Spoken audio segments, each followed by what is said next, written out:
Every single living thing is made up of a tiny structure called cells. Today, I'll be breaking down cell biology for GCSE AQE.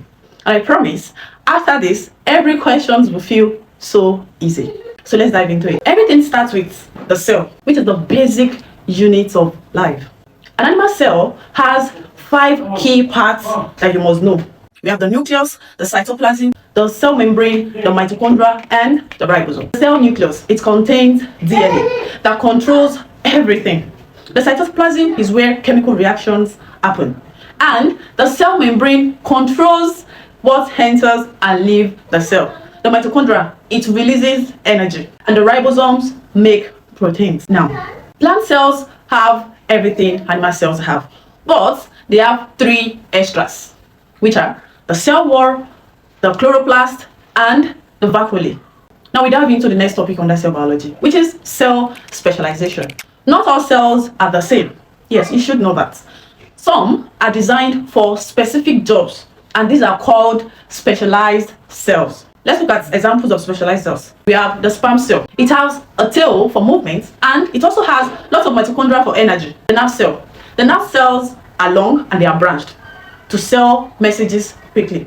The red blood cells. The red blood cells has no nucleus, and that is why they can carry more oxygen.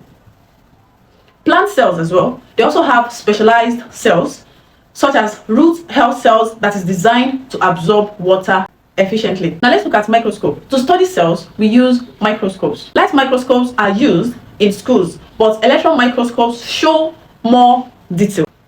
Microscope comparison.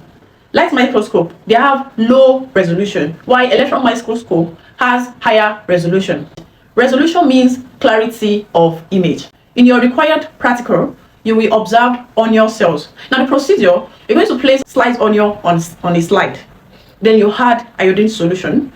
Then you cover with cover slip. Then you observe under microscope. Let's look at magnification. Magnification formula is magnification equals to image size over actual size. So for this one, you can be asked to find image size. So you're going to use image size as the subject of the formula. You have magnification times actual size.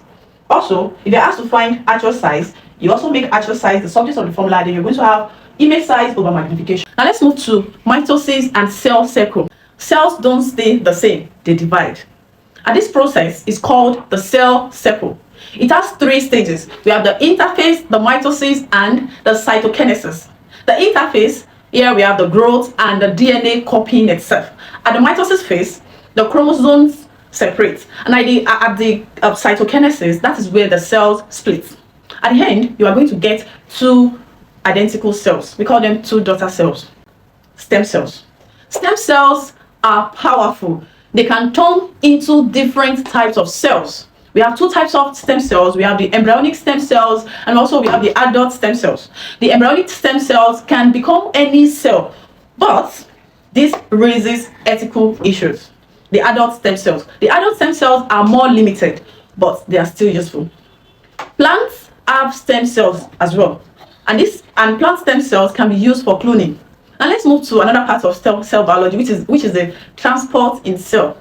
We have diffusion. Diffusion is net movement of particles from high to low concentration. Here we have factors affecting the rate of diffusion. We have the surface area, the temperature, and concentration gradients. Osmosis. Osmosis is the net movement of water from high water concentration to low water concentration through a partially permeable membrane. Then the last one, we have the active transport.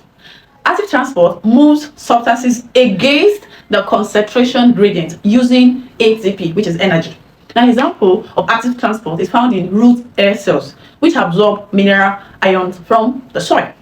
Comparison of those 3, for diffusion is passive. Diffusion is passive. Osmosis is passive and it requires water only. Then active transport requires energy. I hope you find this helpful. I will be sharing a detailed lesson notes and GCSE styles questions on this topic. Also, feel free to send any questions or area you would like me to simplify more. Bye. See you in my next video.